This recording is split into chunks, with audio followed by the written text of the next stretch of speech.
Located in what's known as the Horn of Africa is Ethiopia. It is known for being a landlocked country surrounded by mountains, some reaching more than 13,000 feet. 70% of all of Africa's mountains can be found in this one country. Based in the heart of Ethiopia is the capital city Addis Ababa, which translates to New Flower in Amharic. Founded in 1886, it is the largest city in Ethiopia and Africa's fourth largest city. Steve Bennett, the founder of Gemporia, is travelling to Ethiopia to visit the mines where we source our unique Ethiopian opal from. The availability of Ethiopian opal has seen an enormous drop recently, and whilst we can continue to bring you this mesmerising gemstone for the time being, we want to show you the incredible journey that this gemstone goes on and how much work truly goes into finding and extracting Ethiopian opal before it's even set into jewellery. After travelling almost 4,000 miles, Steve and the team arrive in the capital to meet up with Abe, who will be Steve's guide for the trip, driving them hundreds of miles across the city to reach the mining village. It's 6 o'clock in the morning. We've arrived in Addis, the capital of Ethiopia. My good friend Abe is going to be doing most of the hard work. He's doing all the driving. I've got Michael, a wonderful cameraman from the UK. And we're picking up Helu, who is the local geologist. It's going to be a lot of driving, but we're going to get to see a lot of Ethiopia.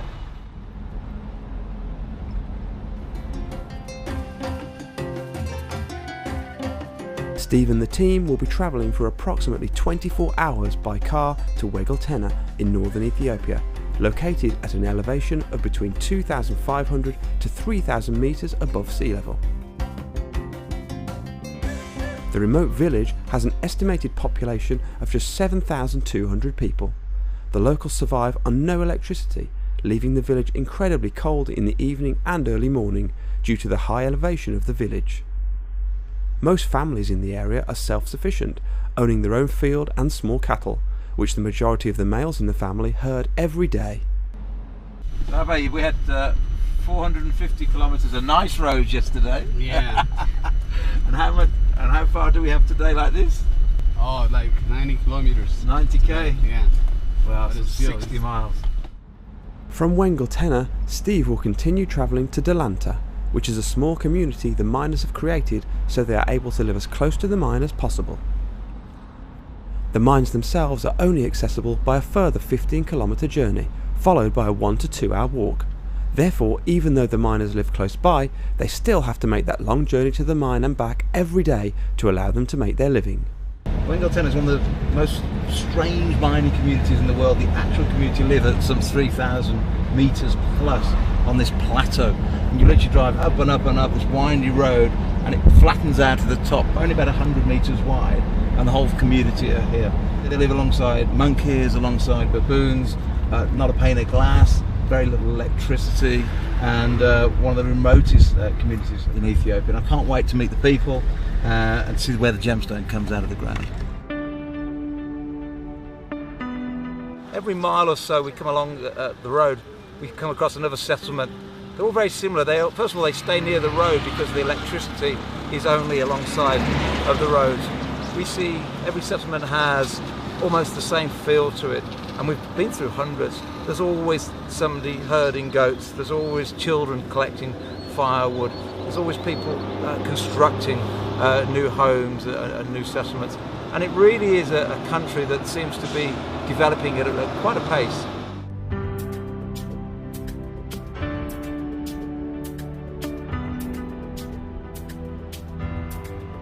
Set off about 6 o'clock this morning from Desi, and we're just arriving now in Delanta. It's 9:45, and we've come up to a height of about 3,000 metres, and we're literally it's the strangest terrain I've ever been in. We've come up 3,000 metres, and the ridges here and here, it's about 100 metres wide, but absolute flat. And the miners have built a village called Delanta, which we're just about to pull into.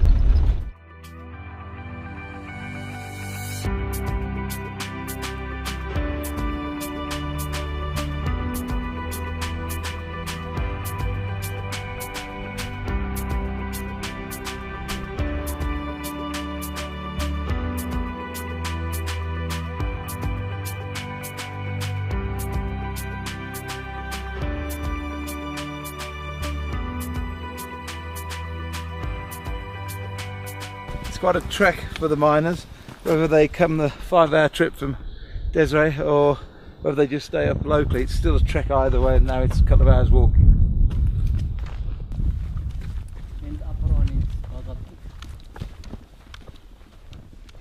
That's a photograph that you've seen on television in all the books for the last 8 years.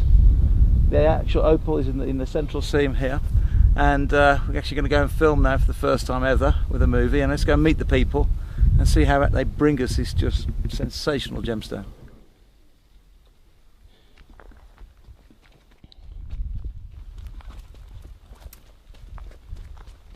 You take a new appreciation of gemstones when you come to the countries, because you realise how much work goes into, of course, Mother Nature making them, but then the local people getting them out of the ground and extracting. We must never underestimate that not only is it their livelihood, but it's also a challenging livelihood. I mean, they're all passionate about it. I've had a dozen people today say they love the opals, they love what they do, but don't underestimate when you put that beautiful gemstone on your finger how much work goes into extracting the gemstone. And I'm saying that, and we're still an hour away from the mine.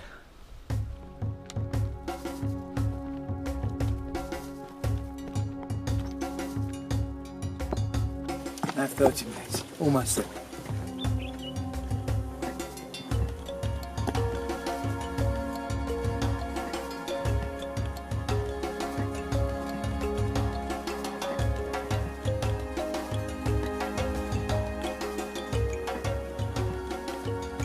Here is the area that the cooperative they are mining. Yeah. They are going just more than 100 meters Wow, so 100 meters into the rock. into the rock. So if I understand that everything they've taken out, Sure. if they leave it out, Okay. A, it doesn't look nice, but B, it becomes unsecure. Okay. So they push it all back in when they finish. Sure. Yeah, To rehabilitate or Yeah. to be protect, to be not to be subside. yeah. So in the very, very beginning, the whole of that ridge, Yeah. All they this, were all the literally belts. very only sort of a few meters in, but now they're having to go quite a long way. Yeah. Yeah, because if you see this one, it's Yeah. at the maximum just 1 meter. That Yeah, means yeah. the thickness. Yeah. 1 meter. When you go deeply, the thickness becomes Smaller. small. Wow. And they can go scraping. They make it just torch here, and they can be like this, and they can be taking. They can be taken out. Is the whole seam is only about 1 meter, 1 meter. and that's it. Yeah, not more than that. Right. Yeah. And actually, looking at the landscape, Yeah. you can understand why they're not looking for any alluvial deposits here, because Sure. with so much rain, it would have washed a long, long way away. So Sure. the only place now is in the host rock here. Here. Yeah. This one. Just after they discovered the gemstone, the early miners, rather than take the 2-mile hike that we're on at the moment, rather than enduring that, much more risky, they'd actually abseil down from the very, very top. Not sort of modern day abseiling equipment, I'm sure, but just homemade ropes and probably homemade shackles. But they'd come down and they'd come over the top, saving them a lot of time. But the Mining Bureau have done a great job to improve all the safety around here, and now the path we're on is the most logical way and the only way to go to the mine.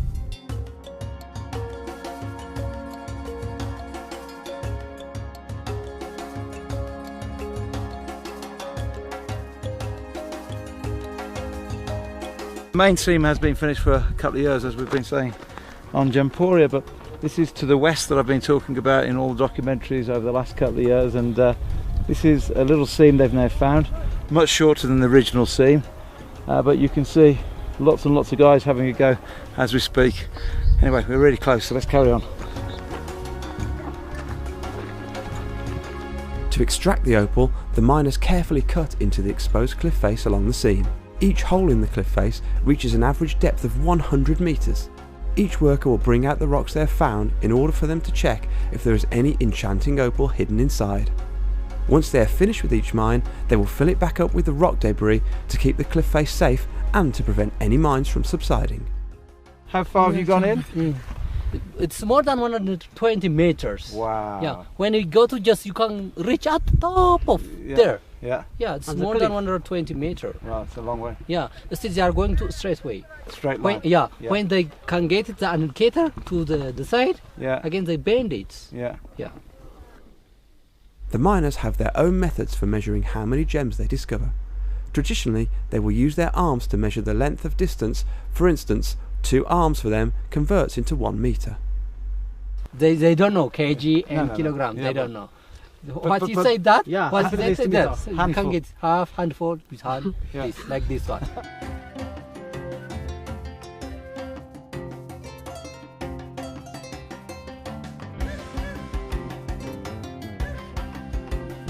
But there's no gold in this mountain, I take it. Sure, there is no gold here. No. Only just opal. Opal are found here only. And the other gemstone not here, on the belt, far from here, just amber, green amber. But the only gemstone here is found around here is only opal. And it's a very precious and very nice one. Steve gets to see his first piece of Ethiopian opal extracted from the mine during his trip. Its stunning array of colours are truly magnificent, and it allows you to see how naturally beautiful the gemstone is when it is carefully mined. When did they discover the opal? More than just 10 years. Yeah. Yeah, more than 10 years. Yeah.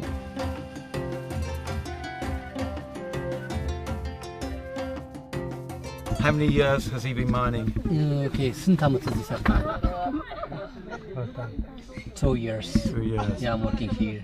And was he with gemstones before or first time? Okay, ከዚህ በፊት ሌላ ቦታ ሰርታለሁ ወይ? የት? Yeah, yes. I worked in another area. Oh, okay. Yeah. How many hours each day does he work? Just በቀን ምን ያህል ሰዓት እዚህ ትሰራለህ? በቀን አይ 6 ሰዓት ድረስ እንሰራለን። እስከ ሌሊቱ ማለት ነው። ስትሬቷ Yeah, just we are working until the midnight. Wow, long hours. By shifting.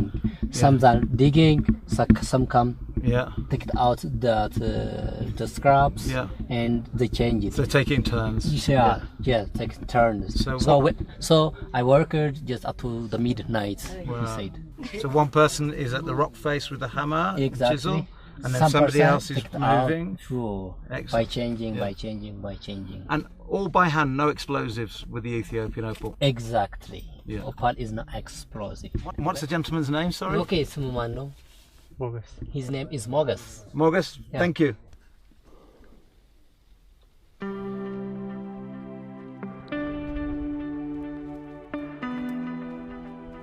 I love gemstone, especially Ethiopian opal. Yeah, I love it because it have a multicolor and a beautiful color.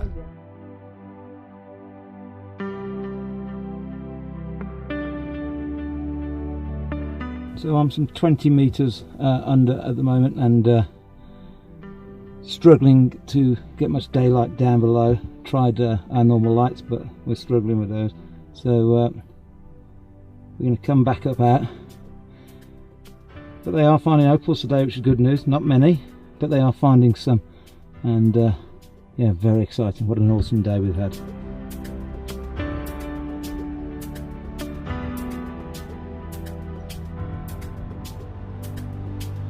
Up here the air is very, very thin. The altitude is some 3,000 meters, but the air is full of optimism. As we drove up here, and we've gone through hundreds of different settlements without a single pane of glass. But here at Wengaltena, because of the opal, there's hope, there's happiness, and there's real heart in this tiny community.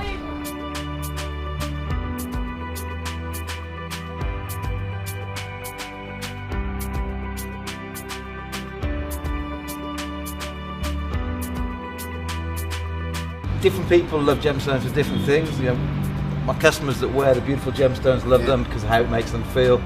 But the community, I mean, they love them. They kind of need them, hey? Yeah, they are. They need it very well, and then they should love it. Yeah. And also, I love gemstones too. We all love gemstones. Yeah. Especially here in Africa. Right. Yeah, Africa love gemstones. That's what it's all about. Yeah.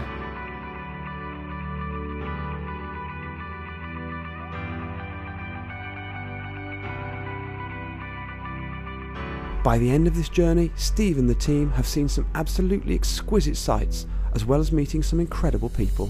We've been able to see the exceptionally long process it takes to bring you Ethiopian opal, so we can appreciate just how much goes into each piece of this breathtaking gemstone. More importantly, however, we've seen the livelihood this gemstone has helped to create for this small community and how it has allowed them to grow and develop. The mine workers put in an enormous amount of effort and time to bring us this gemstone, and without them it would be impossible to wear one of Earth's true treasures. Their love and passion for opal is what drives them.